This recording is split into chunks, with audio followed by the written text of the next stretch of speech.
छणा पिठा ये काकेरा पिठा कौन भाई देखो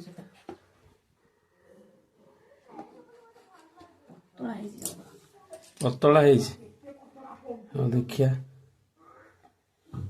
भल है पतला कौन मोटा मोटा रही से ठीक चांगा अच्छी किसी भांगनी तेल गरम हो जाइछि।